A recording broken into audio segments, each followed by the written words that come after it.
The definition of grief is the anguish experienced after significant loss, usually the death of a loved one. And grief often includes physiological distress, separation anxiety, confusion, yearning, obsessive dwelling on the past, apprehension about the future. And God has a remedy through it all. I think just the word anguish, like that's such a strong word, but that could just easily describe the last few years for everyone in so many different ways. I love this quote from Earl Grolman that says, "Grief is not a disorder, disease, or sign of weakness. It is an emotional, physical, and spiritual necessity. The price you pay for love. The only cure for grief is to grieve." Yes. I thought that was such a powerful statement about being a spiritual necessity. We can't bypass this because we're all going to grieve and lose something in our life. And even if you haven't lost a loved one, I think some people may be thinking, oh, they're just talking about losing someone. No. There's a number of different types of loss that make you grieve, that will include grief in your life. That could be, moving homes. It could be the loss of a child, or infertility, or the loss of a dream, something not working that you really wanted to work.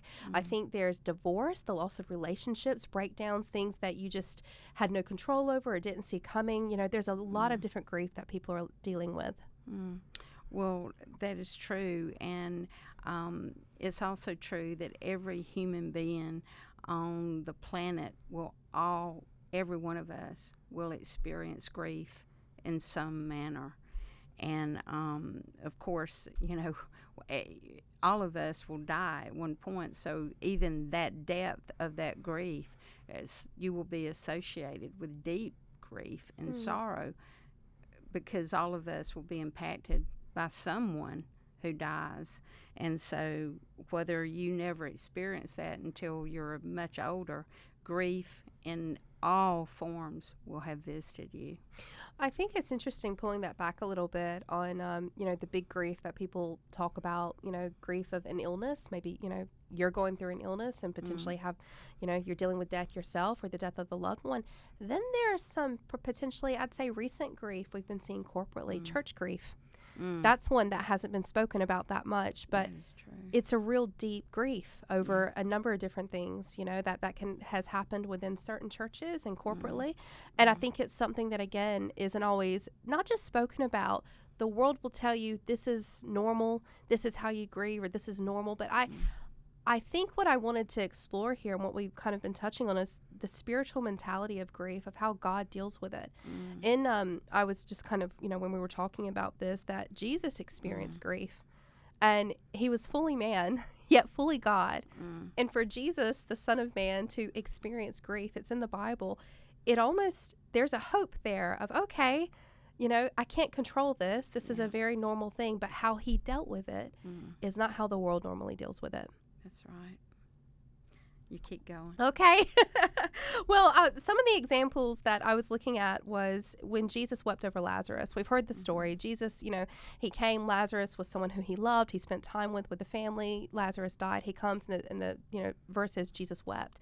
And he didn't weep to start with. It was when he saw the grief that was outpouring from his sisters and the community, and it said Jesus wept. And I was like, okay, so Jesus wept. He grieved heavily. There's some really interesting instances in the Bible where Jesus, it doesn't say he grieved, but in Matthew 8:20, Jesus said, "I have no earthly home. I have no place to lay my head." And that was actually when the followers were going, "We'll follow you." And he said, "I have no place to lay my head." And I thought, sounds like he's kind of grieving of the fact, like he's doing this incredible mission, but he's like, hey guys, I don't have anywhere to go. I'm just going to keep going here. So he didn't have a place he belonged. And that's a grief. We've experienced that, haven't we, Barbara? Oh, definitely. Yeah. We sure have. Keep going. Well, it's, just a couple of things. And I think in Matthew 24, there's God grieves over Jerusalem. And it's more just, I just wanted to kind of examine what God says about grief when it's mentioned, that it's something that we deal with because as humans, after Adam and Eve fell, sin entered, and grief is a normal response to that. There will be loss. That is the earthly truth. But Jesus gave us hope. He came, and what he did on the cross has given us hope. So where is hope in grief? Where can we find that? Well, I'm going to bring it back to where you were with Lazarus and Jesus looking and weeping. He loved Lazarus, and but the grief, as you said, what he saw was the people that were weeping.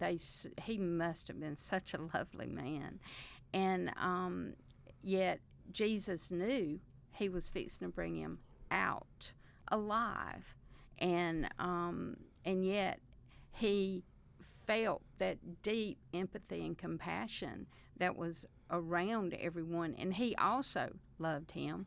And so he was experiencing both as Son of Man, as in the fullness of our own depth of sorrow.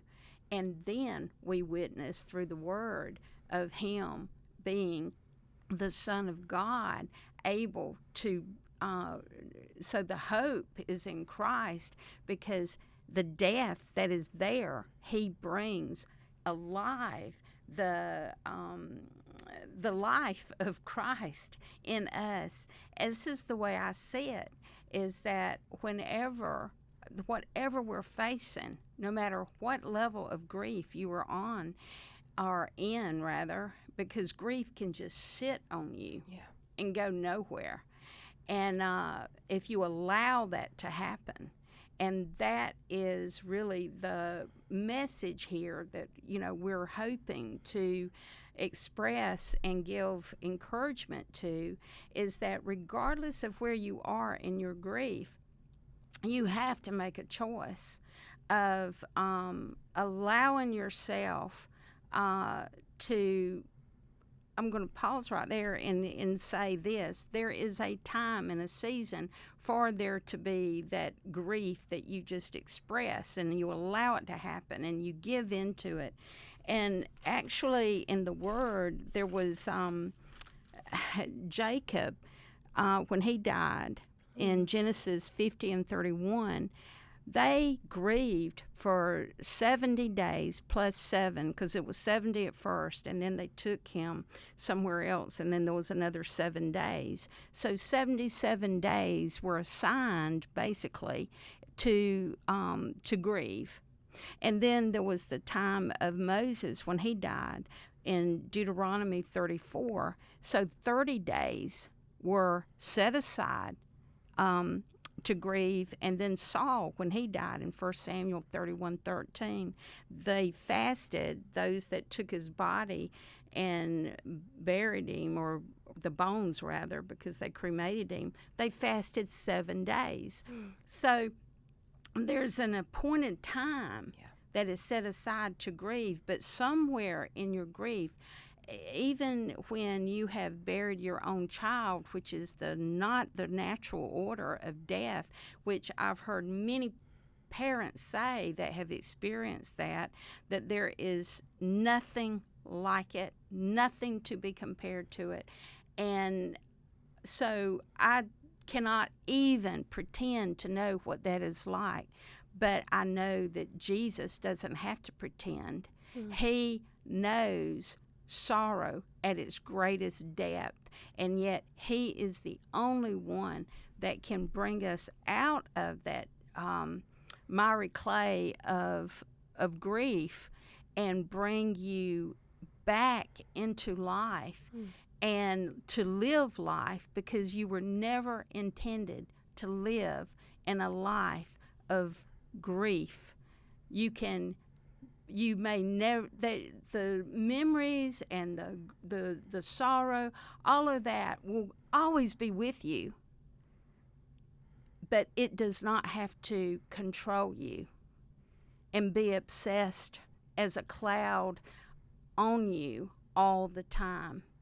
And that's where the power of decisions come into as to where you're going to go next in that grief, because God has given you He's equipped you with everything. And we're talking to Christians here who believe in Jesus Christ, but God's grace is so big and large and huge, and just we cannot even imagine. We think we kind of know, but his mercy and grace is so much that he gives it even over those who don't know him. But if you do know him, then you know that you have access to everything that he has for you. I think that's incredibly powerful. I mean, knowing that Jesus, he cares, he's aware, he's experienced all of it. But also, I think that idea of not letting grief own you and steal your future, which I think Satan will use anything to go, well, that was as good as it got. Like, you're done now. Let's just live in that past. It's a really, it can be a very testing moment. I love how in Matthew, when it talks about Jesus, where he's in the Garden of Gethsemane getting ready, and the moment of the struggle, the moment of the spiritual struggle before he walks out, what will be the cross. And it says 3 times he had his disciples with him and said, please, can you just pray while can you sit and watch while I pray? 3 times he found the disciples. He left them alone, and he kept finding them falling asleep. And I went back to that, and he said, my soul is overwhelmed with sorrow. Please stay here and keep watch while I sleep, while I pray. And 3 times he found them. And I shouldn't laugh, but I was like, he's in the struggle of his life. Yeah. These are his closest people. I'm about to die, and I am begging God to take this cup away from me. And I think something happens there, because he says that he went back and he prayed the same thing again. He went back and then he just kept going to God with prayer because he couldn't rely on them anymore. All of a sudden, and I think this is what I wanted to come back to with grief, it is the most individual, private suffering. And you'll have, even if you have the most amazing support group around you, it's you and God. It is. And he knew that was between him and God. Only God could take it away, and only God could give him the strength to endure it through that. And that's what grief is. I think what came up for me was only God can handle some moments of grief. It is a private battle that you have to walk and endure with him. Oh, that's great. Because there's something he has just for you, but you can't expect everyone to come with you on that. And I think that's why some people, when they go through grief, we say it changes who you are. It absolutely does. Grief is this friend I never wanted. It is a companion I never asked for, but it has taught me more things than I've ever learned. And it has softened me, hopefully in good ways, but it also has the opposite effect if you choose not to welcome it in the right way. Yeah. Because you've seen it, haven't you? When some people, they lost something, or something happened, or something was taken from them, and they didn't want to lean into God, and that they didn't want to go that way, so they became hardened, or they made decisions of, I'm just going to live this way and protect and protect and protect, and there's a cost to that. And it's so here's what I when I was looking at it, because you know me, I like a framework, I like structure. So this is how Jesus taught me, like looking through the scriptures, of how did he handle this grief, the most personal, private grief we will never understand. Number one, he was honest about it. He said to the people closest to him, I'm overwhelmed. My soul is overwhelmed with sorrow. He was honest about it. Number two, he was vulnerable with the people he trusted. He actually made the phone call to the, like, this is, I heard, this was interesting. I heard this the other day by, I think it was Simon Sinek. He said, you know, it only takes 8 minutes. If someone is in a desperate moment, if you are in a desperate need, it only takes 8 minutes to get them out of that, an 8-minute conversation. And you know how we always say, I want to check in with a friend, but I don't have time. And he said, so with our team, we have this code, and the code is, do you have 8 minutes? Wow. And everyone has 8 minutes. And I thought that was a really interesting, yes, I can do that. I can do 8 minutes. Because sometimes you're like, oh, I need help. I'm having all this, you're like, I don't have 2 hours to give to this, but I have 8 minutes, because 8 minutes of listening to someone and being visible and being there for them, that could be their garden moment, and you being there for them. So number one, he was honest about his grief. Number two, he was vulnerable with the people he trusted. So that means you can reach out, but it needs to be people who have proven that they are trustworthy with your pearls. And number three, he prays through the struggle, and he doesn't stop until he is ready for the next moment and what he has to face. He kept praying. He went back and prayed the same thing again and again until he got what he needed. And I think those are the things of, what's the roadmap for grief? Jesus showed us there. Yeah. You know, he didn't try and bypass it. He didn't go, okay, I'll just go and I'll deal with this later. No, he let that moment, you have to grieve. You have to give yourself time and space for it. And it was interesting what you were saying before about how in the Jewish days, the custom was to give real time and space for grief. And a lot of cultures, they still do, but not the Western culture. No. It's, okay, go and have the funeral, then show up at work on Tuesday. Exactly. And it's not right. It's so counter humanity, really, of the existence, and so no wonder people repress it and it becomes something else. So anyway, I think that's a really interesting way to examine not just, okay, grief, everyone goes through it, but Jesus has showed us how to walk through it. And again, when you are actually suffering the grief yourself, it's what you just said. If you suppress it, it becomes something else. So it does. Like anger starts, your behavior starts changing, and you may not realize it as much as those around you realize it, but it will prove itself to be something to be dealt with, even if you try to suppress it. And hardening of the heart is another one that you mentioned as well. So when we're talking about, it almost sounds, I'm so aware that if you right now are someone that is suffering a really deep grief right now, maybe what I'm fixing to say is going to make you angry. But because we're talking about grief and the ways through it, we are speaking from great depth of experience and know to be true what we're saying. Because you cannot help but be absolutely immediately, when you're confronted with grief, with sorrow, with something precious taken, from you, that it's shocking, known or unknown, expected or unexpected. It is always shocking. And it's a depth of sorrow that you just cannot be prepared for, as much as you might think you can if you are dealing with someone who's chronically ill, perhaps.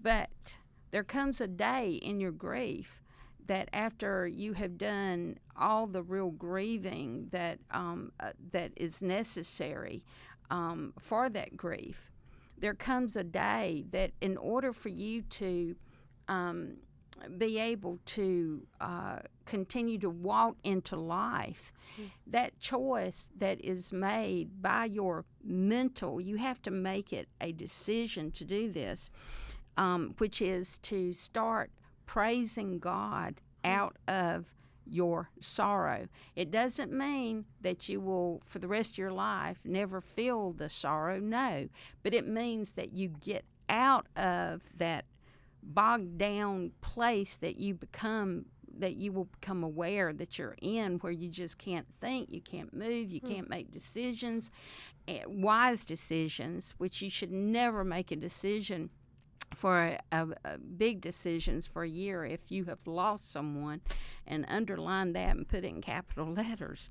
But because we are talking about all kinds of griefs that happen in our lives, but you can praise your way out of it, and you do that with a thankful heart. And I'm coming out of Psalm 51, verse 15, and let me find it here, verse 15. O Lord, open my lips, that my mouth may declare thy praise. And that in itself is saying, I don't feel like praising you, God, and I can be honest about that. You know it anyway, but I desire to please you, and I know that praise will break the heaviness that I feel. So, Lord, open my lips, that my mouth may declare your praise. And if you think God will not answer that, you can just be sure that he will, because he knows that praise that you start to give out of your own mouth, out of your own heart, he will deliver you from the grief little by little, because the praise will come little by little until it becomes more and more. And as you experience what praise does by breaking that heaviness, because you're reminding yourself of who God is and who you are in him and what he has for you, and therefore the deliverance begins to happen. And not only that, Rachel alluded to it earlier when she was saying that, sorrow and grief has taught her so much. And that's the thing. Sorrow is your greatest teacher. Jesus was well acquainted with sorrow.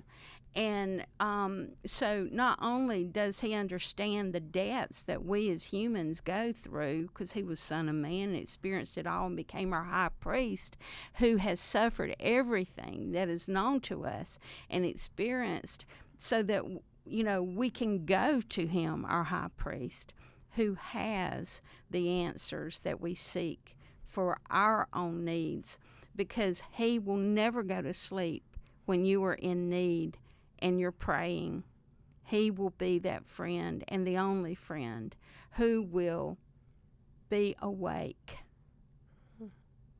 And when you look up, his eyes are open, his hand is reached out, and you will receive what you need from him. And you can be in life, and you can grieve to the depths of your being. But if you reach out to him, and I don't mean a phone call to someone else who knows him, I'm saying you reach out to Christ and say, I need you. He says a broken reed, a bruised reed, he will not break. In other words, to the depths of where you hurt, he will not turn you away. He will restore you back to a place that is going to be different than where you were, because sorrow changes us all. Grief changes us all, but it does not destroy us. It actually makes us better. Because as Rachel said, her heart became softer and easier to engage with other people at different levels. And this is what Jesus does. He allows you to take what you are learning and have learned, to use it to encourage and strengthen other people. And your life becomes a purpose. And there are more people that are in need of people who are willing to reach out, who understand that, much more than those who don't. Because it's a universal, global thing with humans. We all need someone who understands and can bring comfort. And once you have grasped hold to the understanding and the revelation that Christ is through praise, it comes through praise. You have to praise him. He's worthy to be praised, whether things are going well or whether things are going not. Because God has a purpose in all things. And so you may not see it and know what all these reasons are, but God does. And he's going to walk you through it. And your future that you worry about, he has that in control. There is nothing that you need that he does not have covered for you. So that's why he says, do not worry about tomorrow. I feed the birds of the air. You don't need to worry about what you're going to eat or drink. So for those who have been affected by loss that will affect your financial future, that's what he's saying. You don't worry about this. Do you know, I remember when my husband, Rachel's father, died, that there was a man of God that was, and is still, a brother to me. And he said to me that when he heard about Bill's death, he said, "Oh my goodness, what is going to happen to them and those children?" And that just went straight into my heart, so encouraging in the sense of the love, of the concern that this man who loved our family so much, and his concern was immediately about the future. But even in that moment when he was telling me this, I knew that our future was secure in God. I didn't know any more than he did how, but I knew that because he has proven himself so much over and over and over that it didn't matter how much the loss was. God's faithfulness was greater than any loss and needs that we had. and he only proved himself even more so.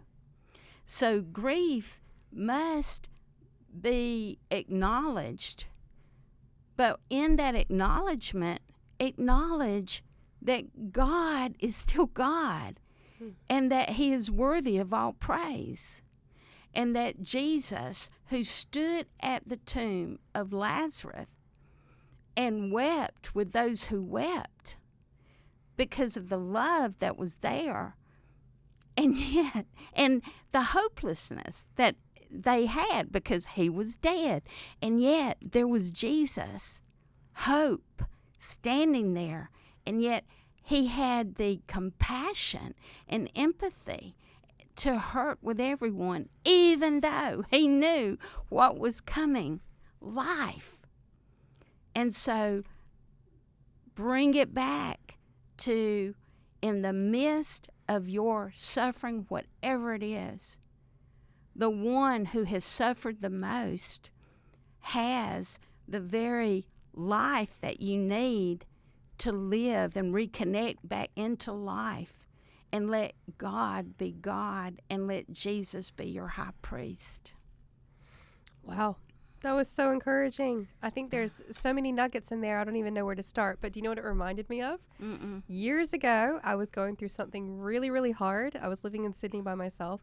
You came and spent some time with me. And one night, you sat on the bed and you said, "Don't say anything." And you sang me a song. Do you remember this? Only as you speak. Okay. And the song was, and I was like, what is she doing? But the song was, "God will make this trial a blessing." Oh, my word. Do you remember this? Yes. Yeah, we're probably going way over time here. But I remember that because I was like, this is so cheesy and weird. But you were, it was really beautiful because it was clearly a song that was written out of great pain and sorrow. But it's true. He does make those trials and grief and sorrow a blessing. Nothing is wasted with him. That's the encouragement today. So thank you so much for sharing all of that and just sharing your wisdom that you have gained through walking through that so well and so open too. So thank you for that. And we hope it's been an encouragement to you today. And even if it's not something that you're going through, I'm sure there's someone you know who could be, maybe this could be an encouragement too. So thank you today for coming on here and sharing that. And thank you for watching. Thanks for joining us, and see you soon.